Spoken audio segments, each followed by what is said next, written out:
The sand on LV-229 had been eating through boot soles for 3 generations before anyone figured out it was alive. Director Nathan Grove stood at the edge of the settlement perimeter, watching the crimson dust swirl in patterns too deliberate to be wind. His surveyor's eye caught the mathematical precision in those movements. The way each grain seemed to communicate with its neighbors through some mechanism the xenobiology team still couldn't explain. Behind him, the prefab structures of humanity's newest colonial venture hummed with the sound of atmospheric processors working overtime to make the air less interested in dissolving lung tissue. The first 18 months had been brutal. Colony ship Grayson Harbor had deposited 6,000 souls and enough equipment to build a city for 20,000, then vanished back through the transit point with promises of resupply runs that were now 8 months overdue. Grove pulled up his wrist display, scrolling through the same inventory reports he'd memorized weeks ago. Food production at 82% of target. Water reclamation functioning above spec. Power generation stable. Housing complete for current population with room for expansion.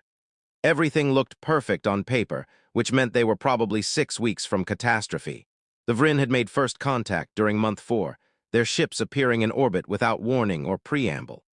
Grove remembered standing in this exact spot, neck craned skyward, watching those vessels drift through the atmosphere like vast jellyfish made of mercury and threat. The aliens themselves stood 9 feet tall with 4 arms and skin that shifted through the visible spectrum depending on their mood. Their diplomat, who insisted humans use the approximation quellies, had explained through translation software that LV-229 sat at the intersection of 3 territorial spheres, and that humanity's presence here violated approximately 68 different interstellar agreements. Grove had responded by offering to show quellies the settlement's water purification system. The Vryn's surprise had rippled across its skin in waves of confused amber. Grove recognized the moment, had been trained for it during the colonial administration courses. Most species that achieved faster-than-light travel did so by finding ruins, reverse engineering technology they barely understood, building on foundations laid by others. Humanity had clawed its way up from chemical rockets through sheer stubborn iteration, and that meant human engineering approached problems differently. The water purification system had been designed for Earth's most contaminated regions, then improved 17 times.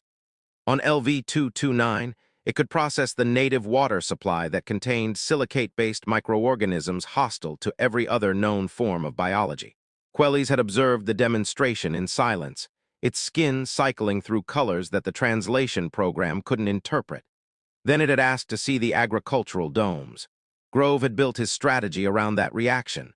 Humanity couldn't fight for this world, couldn't negotiate from strength or claim some ancient territorial right. But they could solve problems, could look at hostile environments and unsurvivable conditions, and respond with engineering that bordered on spite. The agricultural domes covered 80 acres now, their curved surfaces catching the red dwarf sun's meager light and amplifying it through crystalline panels that had taken the materials science team 11 months to perfect. Inside, crops grew in vertical farms that stretched 30 feet high, fed by nutrient solutions derived from the native soil after processing that would have made pre-contact food safety regulators weep with joy. The yield per acre exceeded Earth standard by 30%. And the entire system ran on power generated by the same silicate microorganisms that made the water deadly. Grove had learned to read some of the Vryn color patterns by then. Amber meant confusion, blue indicated contemplation, red signaled threat or anger. When quellies saw tomatoes growing fat and red under LV-229's alien sun, its skin flickered through a pattern that started at violet and spiraled outward in fractal waves. The translation program called it paradigm uncertainty. Other species had arrived after that. The Thrall, insectoid and logical, who built their cities in perfect geometric patterns and couldn't comprehend humanity's apparent chaos. Grove had taken their observer through the settlement's layout, showing how the seemingly random placement of structures actually optimized for foot traffic, emergency access, social gathering, and expansion. Every street curved just enough to create natural meeting points. Every building sat positioned to maximize seasonal sunlight while providing shade during the hottest hours. It looked organic because it was designed for living, not just existing. The Thrall observer had requested copies of the planning algorithms. Grove had explained there weren't any, that human urban designer Rebecca Cole had walked the empty land for 2 weeks, then started placing markers based on feel and experience. The Thrall had remained motionless for nearly 10 minutes before asking to interview Cole. She told them about studying ancient human cities, about Rome and Singapore, about how people moved through space and created communities. The Thrall had listened to all of it, mandibles clicking in what their translator insisted was profound disturbance, then departed without comment. Grove's wrist display chimed with an incoming message from orbit. A new ship had arrived, broadcasting identification as a Talvex science vessel requesting permission to study human settlement techniques. That made the 8th species in 4 months. Word was spreading through whatever networks governed galactic civilization, and the message was apparently that these strange, two-armed primates from an unremarkable yellow star were doing something very interesting on a worthless red dwarf colony. He approved the landing request and added the Talvex to the tour roster, then turned his attention to the day's actual crisis. The expansion into Zone 7 had hit bedrock at 12 feet, which meant the foundation plans for the new residential sector needed revision. Lead engineer Patricia Wang had already sent 3 proposals, each more creative than the last.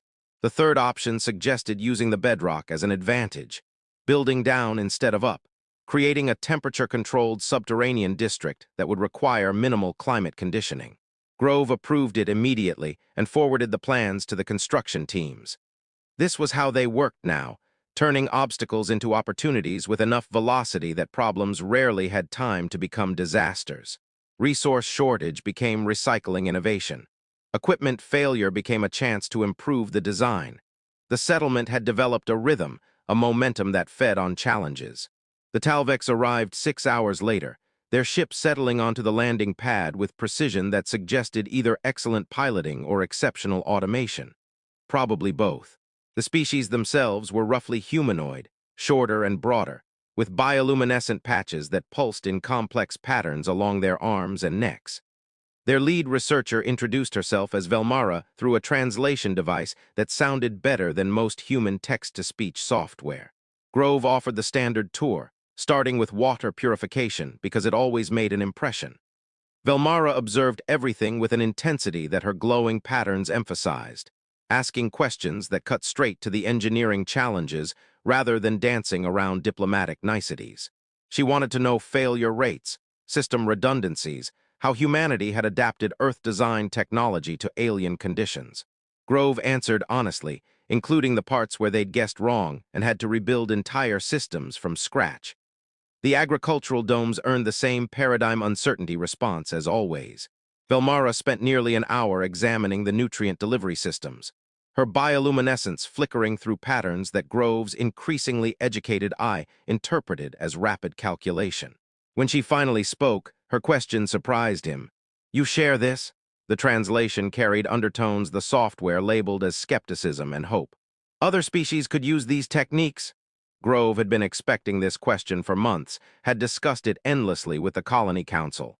Humanity's edge here wasn't secret technology or patented processes. It was approach, methodology, the willingness to try 83 variations until something worked. You couldn't patent that, couldn't really protect it. And trying would just make them look like every other territorial species scrambling for advantage. "We share everything," Grove said, watching Velmara's bioluminescence spike into patterns his translator couldn't parse. "Send your engineers. We'll show them exactly how we built this, what worked, what failed, why we made each choice." The Talvex researcher's skin flared so bright Grove had to squint. When she spoke again, her voice carried an emotion the translator rendered as religious awe, which seemed excessive, but wasn't entirely inaccurate. "The Galactic Compact maintains 16 colony worlds," Velmara said. "Each requires massive resource infusion from homeworlds. Each barely sustains its population. Your settlement is 8 months past expected supply and growing. You turned this dead world into something alive through techniques any species could learn." Grove shrugged, a gesture he'd learned most aliens found either endearing or disturbing. "We're good at making things work. It's kind of our whole deal." Over the next 3 months, LV-229 became something unprecedented in known galactic history. Ships arrived weekly, sometimes daily, carrying observers and engineers and scientists from dozens of species. Grove and his team ran constant tour, demonstrations, workshops. Rebecca Cole taught urban planning to a delegation of crystalline beings who existed partly in dimensions humans couldn't perceive. Patricia Wong held engineering seminars where she showed the 17 failed prototypes that preceded each working system, emphasizing iteration and testing over elegant first-try solutions. The settlement expanded to accommodate the visitors, new districts rising at the edges designed for different atmospheres and gravities. A Thrall quarter with perfect geometric streets that still somehow connected naturally to the human sections. A Vryn sector built vertically, their buildings growing like trees toward the red sun. Species that had barely exchanged diplomatic niceties were now living side by side, watching humans turn a hostile world into a home and learning to do the same. Supply ships from Earth finally arrived during month 14, captains expecting to find a struggling colony in desperate need. Instead, they found a city of 12,000, two-thirds alien, with more arriving weekly. The ships unloaded their cargo into warehouses that were already well stocked, then stayed to observe the impossible community that had grown in the red dust. Grove stood at the perimeter again, same spot as always, but the view had changed. Where there had been empty sand, structures now rose in a style that mixed human practicality with alien aesthetics. Atmospheric processors hummed alongside Vryn environmental systems that pulled moisture from the air through biological processes. Thrall farming algorithms optimized human vertical agriculture. Talvek's power generation integrated with human engineering to produce excess energy that fed new experiments in terraforming. The sand still swirled in those too deliberate patterns, but now Grove understood why. The silicate microorganisms were responding to vibration, to sound, to the activity of the city above them. The xenobiology team had cracked the mechanism last month, discovered that the organisms could be directed, used to stabilize soil, process waste, even communicate in basic patterns. Life finding life, even when it looked like sand. Quellies approached from the settlement, its skin cycling through colors that Grove now recognized as contentment mixed with confusion. The Vryn diplomat had become a permanent resident, officially observing human techniques while unofficially helping negotiate the 17 different territorial disputes that LV-229's existence had triggered. The Council has reached consensus, Quelli said without preamble, because the Vryn had learned that humans appreciated directness. LV-229 will be recognized as the first open colony world. Any species may settle here, share resources, learn techniques. The precedent you've established makes claiming it impossible. Grove felt something unclench in his chest that he hadn't realized was tight. And the territorial violations. Quelli's skin rippled with what the translation program called amused resignation. Irrelevant. You've demonstrated that colonies need not be resource drains, that multiple species can coexist in shared development.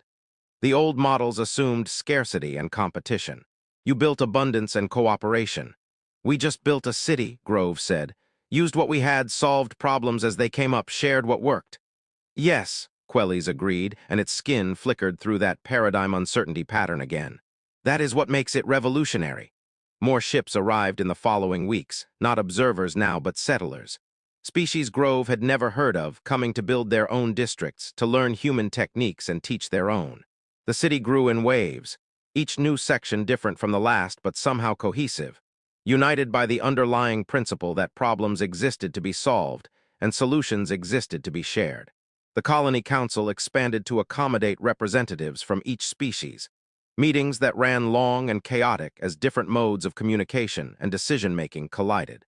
Grove watched Rebecca Cole facilitate a discussion between a Thrall architect who thought in pure mathematics and a Garalian designer who experienced space through electromagnetic fields, somehow finding common ground in the simple question of where people wanted to gather and feel safe. Patricia Wong's engineering teams had become mixed-species operations, where humans worked alongside beings with completely different sensory systems and cognitive processes.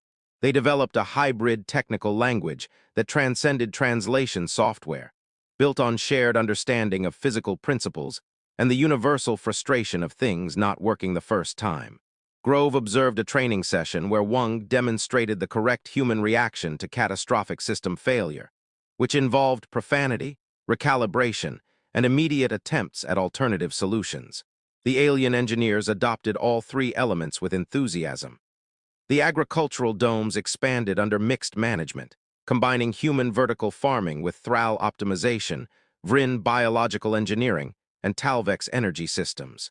Yields climbed past 150% of Earth standard. More importantly, every species involved understood exactly how it worked and could replicate it anywhere. Grove found himself managing something that had transcended colony administration and become something closer to urban ecosystem cultivation. His days filled with the kind of problems no training had prepared him for. How do you zone residential areas when 3 species find human domestic noise comforting, while 2 others require absolute silence? How do you plan infrastructure when half your population might decide to dig down instead of build up? How do you maintain social cohesion when your residents experience reality through different dimensional frameworks? The answer, as always, turned out to be: ask them, try things, iterate until something worked. A marketplace developed in what had been Storage Sector 3, where species traded not just goods but techniques and ideas. Grove watched a human chef teach Vrin food preparation while learning their biological cultivation methods.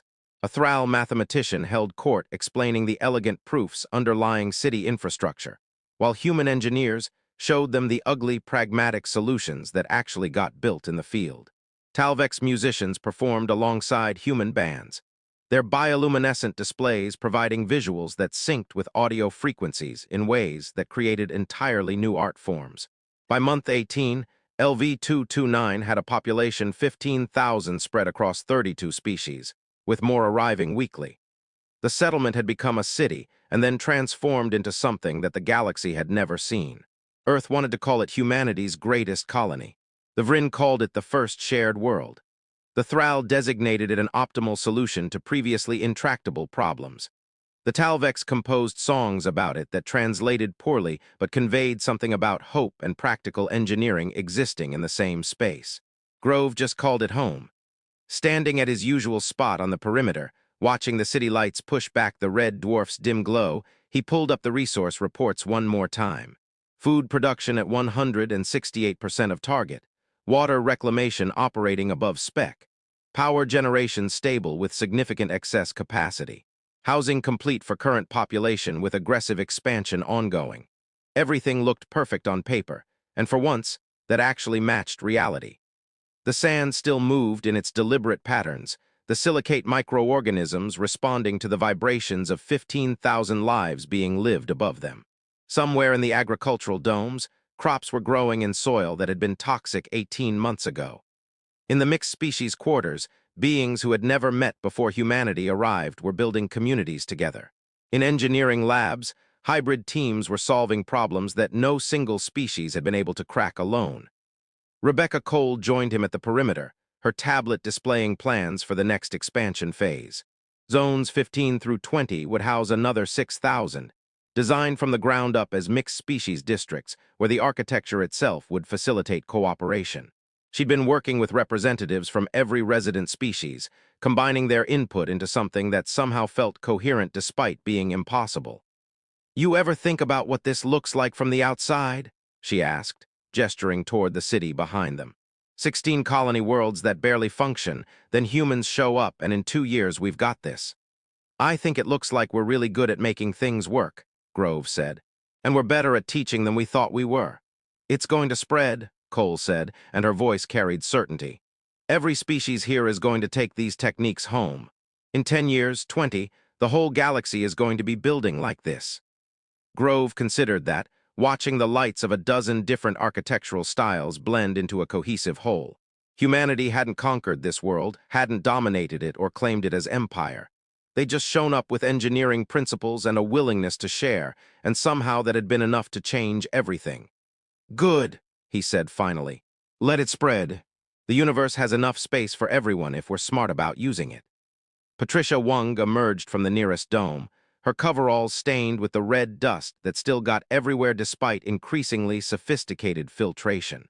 She carried a sample container filled with soil that practically glowed with biological activity, the result of 6 months of work integrating human composting techniques with Thral microbial management and Vrin organic cultivation. Zone 7's foundation is ready, Wung announced. Subterranean district can start construction tomorrow. Also, the Garalian engineers want to know if we can spare someone to teach a workshop on pressure vessel design. Apparently, they've got some ideas about underwater city expansion that could work if they can figure out human welding techniques.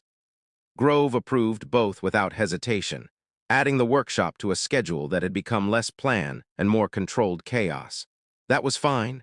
Chaos with purpose beat order without it every time. Quellies appeared from the Vryn quarter, accompanied by a Thrall council member and what appeared to be a Talvex engineer, their bioluminescence flickering in animated discussion. They approached Grove's position with the comfortable familiarity of people who work together daily, rather than maintaining diplomatic distance. The Transit Authority has approved permanent gateway installation, Quellies announced, its skin cycling through satisfied blue. LV-229 will have direct connection to 8 major hub worlds within 6 months. Population projections suggest 50,000 residents within 3 years. We'll need to expand the water treatment facilities, Wang said immediately, and the power grid. Probably zones 21 through 30 should be prioritized over 15 through 20. The agricultural domes can scale, Cole added. We've got room for another 100 acres if we extend east. Might want to talk to the resident species about preferred crops, though. Been getting requests for some pretty exotic growing conditions. They fell into detailed planning discussion. 4 beings from 3 different species solving logistics problems with the easy cooperation that had become normal. Grove listened more than participated, watching how they built on each other's ideas, how nobody dominated the conversation or deferred automatically. Just people figuring things out together because that got better results than any alternative. The first transport ships carrying departing observers launched that evening, heading back to homeworlds carrying documentation, training materials, and most importantly, proof that the techniques worked. Grove watched them lift through the atmosphere, thinking about all those struggling colony worlds, about species that had achieved the stars but couldn't figure out how to actually live on them comfortably. Within 2 years, maybe 3, those worlds would start looking different. Agricultural systems would improve, resource management would optimize, cities would grow in patterns that prioritized livability over some abstract ideal. And everywhere that happened, humans would be remembered as the species that figured it out first and shared it freely. Not a bad legacy for a colony that had started with sand that ate boot soles and air that dissolved lungs. Grove returned to his quarters as the settlement's lights brightened against the growing dark, the automated systems compensating for the red dwarf's weakness. His apartment sat in the original prefab section, unchanged while the city grew around it. From his window, he could see 3 species architectural styles blending at the district borders, could watch Vryn moving through their vertical spaces, while Thrall navigated perfect geometric streets, while humans walked the organic curves that Rebecca Cole had laid out based on nothing but instinct and experience. His terminal showed messages from Earth, from the colonial administration, from galactic authorities he hadn't known existed 2 years ago. Everyone wanted reports, data, explanations for how this happened. Grove drafted his responses with the concise language that had become his default. We built what we needed. We shared what worked. We solved problems as they came. Humanity's advantage wasn't genetic or technological or cultural superiority. It was just that they'd spent millennia practicing the art of making hostile environments livable, and they'd gotten very good at it. The next morning brought 3 new ships and 1 developing crisis. The silicate microorganisms in Zone 12 had formed an unexpected structure overnight, a towering spiral of sand that shouldn't have been physically possible. The xenobiology team was ecstatic. The construction crews were annoyed. The resident species had opinions ranging from aesthetic appreciation to concern about structural stability. Grove toured the site with representatives from every affected party, watching the sand spiral catch the morning light in ways that suggested internal organization beyond anything they'd documented. The microorganisms were learning, adapting to the city's presence, creating structures that mimicked the settlement's architecture in abstract form. "It's beautiful," Cole said, already sketching integration plans.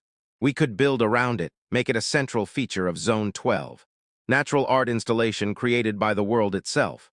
"It's potentially unstable," Wang countered, running stress calculations. "Need to establish if this is permanent or if it's going to collapse and take half the district with it." "It's communication," the Vryn xenobiologist suggested, its skin flickering with excited violet. The microorganisms may be attempting to interface with our construction patterns, responding to our presence by creating compatible structures.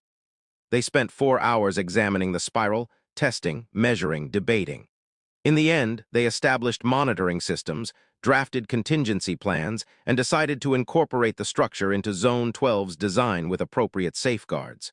If the world wanted to participate in its own development, humanity and their neighbors would figure out how to work with that. Months continued their inexorable march toward seasons that LV-229 barely had under its red dwarf sun. The city grew to 25,000, then 30, then more. New districts rose with increasing diversity, combining techniques from dozens of species into structures that had never existed anywhere in the galaxy. The original prefab section became historical district, preserved as reminder of where everything started. Earth sent diplomats who arrived expecting to manage a human colony, and instead found themselves navigating a complex multicultural city, where humanity was first among equals at best.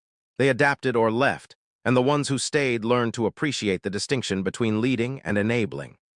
Other human colonies began requesting advisors, technical experts who could teach the techniques that had worked on LV-229. Grove approved every transfer, sometimes losing his best people to help establish success somewhere else. That was fine. The point had never been to make LV-229 exceptional, but to make the approach replicable. By the end of Year 3, reports started coming back from other worlds. Colonies that had struggled for decades were suddenly thriving. Mixed-species settlements were appearing on worlds that had sat empty because no single species could make them work alone. The galactic economy began shifting as resource-sink colonies became self-sufficient or even productive. Grove stood at his perimeter spot, though it wasn't really perimeter anymore. The city had expanded past this point months ago, turning his observation post into just another street corner in a thriving district. The sand still moved in patterns, but now those patterns integrated with human foot traffic, with Vrin aerial movement, with Thrall geometric navigation. Life adapting to life, finding harmony in diversity. Quellis joined him less frequently now, busy with diplomatic responsibilities as LV-229's success created political complications across established power structures. Species that had maintained dominance through controlling colony resources were finding that advantage eroding. New alliances formed between peoples who had never cooperated before, united by shared techniques and mutual benefit. "You've destabilized galactic civilization," Quellis had told him once, its skin flickering with what might have been amusement. "The old order assumed scarcity and competition. You've demonstrated abundance and cooperation. This will cause problems." "Good problems," Grove had replied. "The kind that make things better even if they're messy getting there." Standing in what had been perimeter and was now neighborhood, watching mixed-species crowds move through streets designed for everyone, Grove reflected on the unexpected nature of victory. Humanity hadn't defeated anyone, hadn't outcompeted hostile aliens or claimed territory through strength. They'd just shown up with engineering skills and a willingness to share, and somehow that had been enough to change the galaxy. The resource reports on his wrist display showed numbers that would have seemed impossible 3 years ago. Food production at 212% of target. Water reclamation operating with excess capacity being exported to neighboring systems. Power generation so far above requirements that they were experimenting with industrial applications. Housing complete for current population with expansion ongoing. 32 species living together, building together, thriving together on a world that was supposed to be worthless. Rebecca Cole found him watching the crowds, her tablet displaying plans for zones 50 through 60. The city would reach 100,000 within 5 years at current growth rates, spread across 40 different species, united by nothing except the practical reality that cooperation produced better results than isolation. "Earth wants to declare LV-229 the capital of the colonial expansion," Cole said. "Make it official center for human space development." Grove shook his head. "That would miss the point. This isn't a human city that allows aliens. It's a shared space that humans helped start. Moment we make it officially ours, we ruin what makes it work." "That's what I told them," Cole agreed. "They're not happy about it." "They'll adapt," Grove said, watching a mixed group of students from 5 species heading toward the education complex that had opened last month. "Everyone does eventually." Patricia Wung appeared with her usual impeccable timing. carrying samples from the new geothermal project that was turning LV-229's modest volcanic activity into additional power generation. She'd been working with Talvex engineers who understood energy systems at levels that made human physics look primitive, combining their knowledge with human practical engineering to create something neither species could have built alone. "We're getting transfer requests from 17 more species," Wang announced. "Everyone wants their engineers trained here. At this rate, we're going to need a dedicated technical institute just to handle the volume." "So build one," Grove said simply. "We've got room, we've got expertise, we've got a working model of cooperation." "Share it," Wang grinned, her expression carrying the satisfaction of someone who'd found her calling. "Already started drafting plans, thinking we do it as joint project, representatives from every species contributing to curriculum and facility design. Make it clear this belongs to everyone." That was the pattern now, the rhythm that had become default. Someone identified a need, multiple species contributed solutions. The result exceeded what any single group could have achieved. It happened so naturally that the resident species barely noticed how revolutionary it was. Grove approved Wang's initiative and added it to the ever-expanding project list. The city had momentum now, growth that fed on itself in positive ways. Every success made the next challenge easier. Every species that thrived here encouraged others to try. The original goal of establishing a viable human colony had evolved into something larger, something that wouldn't have fit in the mission brief even if they'd understood enough to write it. Months became years, and LV-229 transformed from experimental settlement into established city into something approaching metropolis. Population reached 60,000 spread across 63 species. New arrivals came not as observers but as immigrants, people seeking something that existed nowhere else in known space. The waiting list for residency stretched 18 months, forcing the council to develop selection criteria that attempted fairness across radically different value systems. The agricultural domes covered 200 acres now, producing food for local consumption and export. Engineering complexes built in mixed-species cooperative-style manufactured components for other colonies. The Technical Institute graduated its first class of students who carried human problem-solving approaches back to their homeworlds. LV-229 became simultaneously city, university, laboratory, and proof of concept. Grove's role evolved with the settlement. He was less director now, more coordinator, facilitating cooperation rather than managing operations. The city ran itself through distributed decision-making and practical consensus building. His main contribution was maintaining the culture that had made it work, ensuring that solving problems together remained the default approach. Standing in his usual spot, now deep in the city's heart, Grove watched a construction crew raise a new structure that combined human, Vrin, Thrall, and Talvex architectural principles into something that looked alien in every direction, and somehow completely natural. Workers from 6 species coordinated with practiced ease, communicating through hybrid technical language and shared understanding of physical principles. This was what winning looked like, he realized. Not domination or conquest, not even really success in traditional terms. Just people from across the galaxy figuring out how to live together, building cities on hostile worlds, turning challenges into opportunities through cooperation and iteration. Humanity's contribution hadn't been superior technology or greater strength. They'd just shown everyone that trying things until something worked was a valid approach to problem solving, and that sharing successes benefited everyone. The reports coming from other worlds confirmed the pattern's spread. Mixed-species colonies were appearing throughout explored space, all using techniques pioneered on LV-229. Agricultural yields were climbing everywhere. Resource management was optimizing.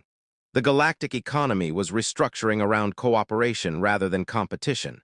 Species that had barely communicated before were now building together, living together, solving problems together. Humanity had done that, Grove thought with satisfaction. Not through force or cunning, but through the simple act of building a city in red sand and inviting everyone to learn how.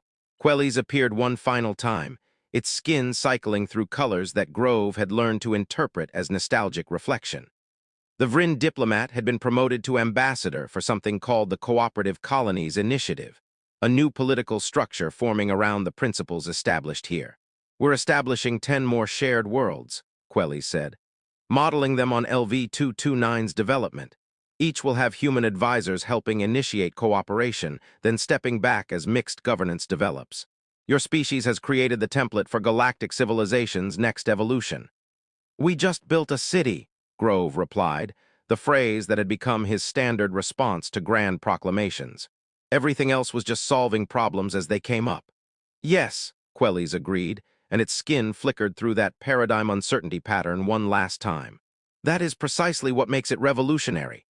Years later, when historians analyzed humanity's impact on galactic civilization, they would point to LV-229 as the turning point. The moment when cooperation superseded competition, when shared success became more valuable than individual advantage, when building together produced results impossible alone. They would write lengthy analyses of human psychology, of Earth's historical development patterns, of the specific circumstances that created this outcome. But standing in the city that had grown from sand and stubbornness, Grove knew the truth was simpler. Humanity had looked at a hostile world, decided it was worth making livable, and started solving problems one at a time. They'd shared what worked because hoarding knowledge seemed stupid when everyone benefited from success. They'd welcomed other species because more perspectives meant better solutions. Nothing revolutionary, nothing special. Just humans being humans, building cities wherever they found themselves, making hostile places into homes through sheer persistent engineering. The galaxy had needed that apparently. Grove's terminal chimed with the resource reports he still checked daily despite their reliable consistency. Food production exceeding all projections. Water management operating with surplus. Power generation stable. Housing adequate. Population growing. City thriving. Problems being solved. Future looking bright under the red dwarf's light. He closed the reports and headed into the city walking streets that mixed human curves with Vryn verticals, with Thrall geometry, with Talvex bioarchitecture. Mixed crowds moved through spaces designed for everyone, speaking dozens of languages, experiencing reality through different senses, united by the practical reality that cooperation worked better than isolation. This was the ending, Grove realized. Not dramatic conclusion or final victory, just the beginning of something sustainable. The city would keep growing, more species would arrive, new challenges would emerge and get solved through iteration and sharing. LV-229 would become one of hundreds, then thousands of mixed species settlements spreading across the galaxy. Humanity's era of colonial expansion had barely started, but it had already changed everything by changing how everyone approached the fundamental problem of making hostile worlds livable. Not through conquest or competition, but through cooperation and shared engineering. The sand still moved in deliberate patterns beneath his feet, silicate microorganisms that had learned to coexist with the city above them. Life adapting to life, finding harmony in diversity, making hostile places into homes. Grove smiled and kept walking into the city he'd helped build, surrounded by beings from across the galaxy who'd learned that solving problems together beat any alternative. The future stretched ahead with comfortable uncertainty, full of challenges that would become opportunities, failures that would iterate into successes, problems that would transform into solutions. In the distance, more ships descended through the atmosphere, carrying new arrivals who'd heard about the city where everyone belonged and problems existed to be solved. Grove added them to tomorrow's orientation schedule and continued walking, comfortable in the knowledge that what they'd built here would endure because it was based on principles that worked anywhere. Grove reached his destination, a memorial plaza that had grown organically from the original landing site. The Grayson Harbor's name was inscribed there, along with the 6,000 who'd started this journey. Below that, hundreds more names, added as the settlement grew, representing every species that had contributed to transforming red sand into thriving city. He stood there for a moment, watching mixed crowds move through the plaza, then headed back toward the administrative complex.